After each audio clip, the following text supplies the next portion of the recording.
This is a story about John. John is a 15-year-old boy, currently in Sec 4 normal academic stream, diagnosed with ASD in primary 2. There are some things that John used to like a lot. John loves Mummy. John loves the television. John loves YouTube. And John loves Tom and Jerry.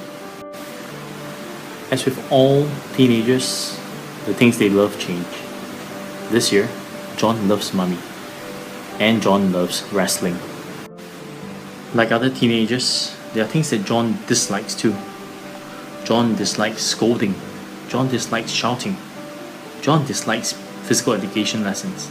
And John really dislikes social studies, especially since he scored a 0 in the first test this year. In class, John is not the easiest person to like.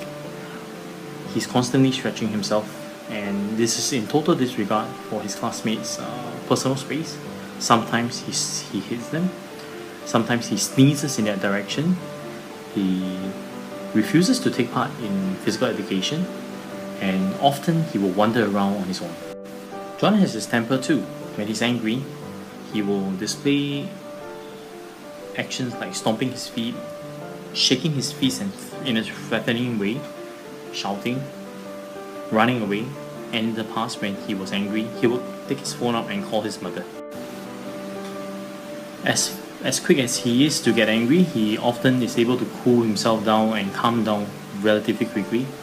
And when that happens, his most common phrase will be, "I'm sorry, please don't call Mummy." John holds his intelligence in high regard. He always believes that he's correct, and whenever he has a test score that is not to his satisfaction, he will make demands that the marks be changed. Not the answers be changed, but the marks be changed. Very often he's unable to understand why he failed the test, and he will insist that the marks be changed. And when that doesn't happen, which never happens, John will start to display symptoms of rage. He will start trembling, he will clench his fist, and at times he will display the negative behavior that we talked about earlier.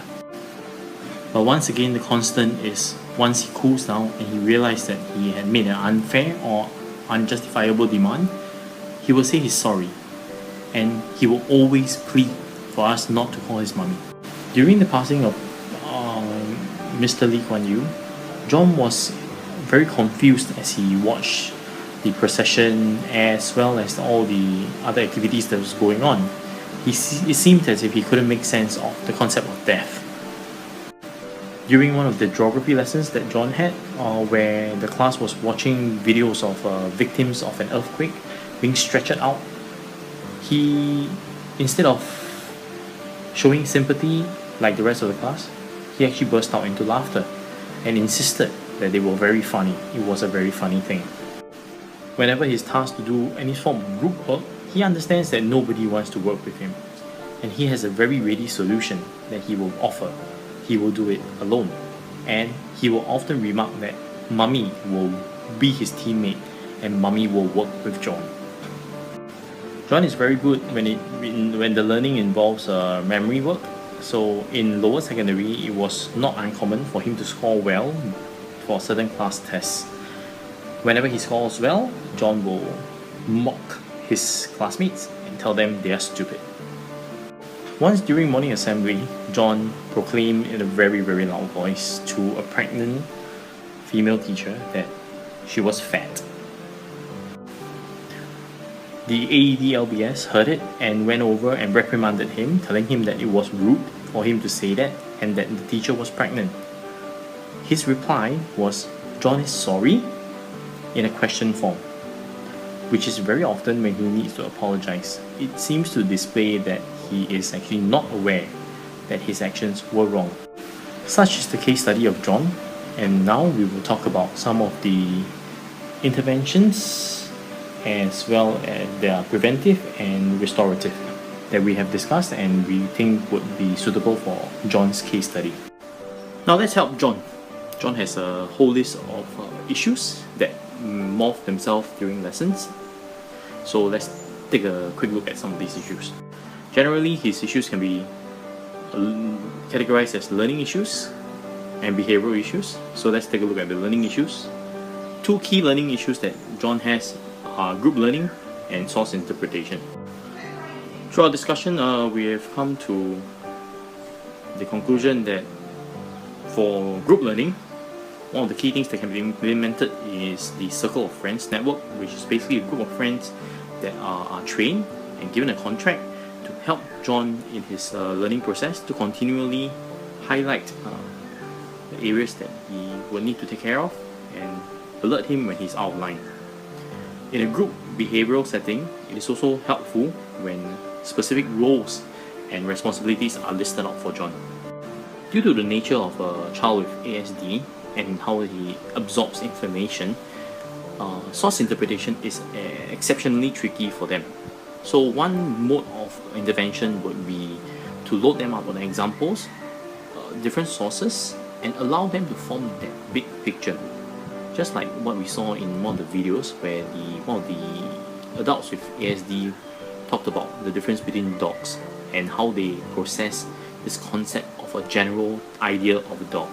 So similarly for John, this loading of examples is very important. Subsequently, we can also seek out certain formats that may exist to scaffold his provision of answers when it comes to source interpretation. This is very important as it will give him something to hold on to, something that's regular amidst all the uncertainties of source changes in social studies.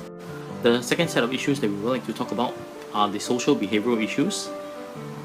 First one is actually not respecting personal space. John has this strange habit of not respecting one's personal space, coming very near one, sometimes using threatening handshakes and signs to try and push or try and create space for himself, and at the same time sometimes invading other people's personal space.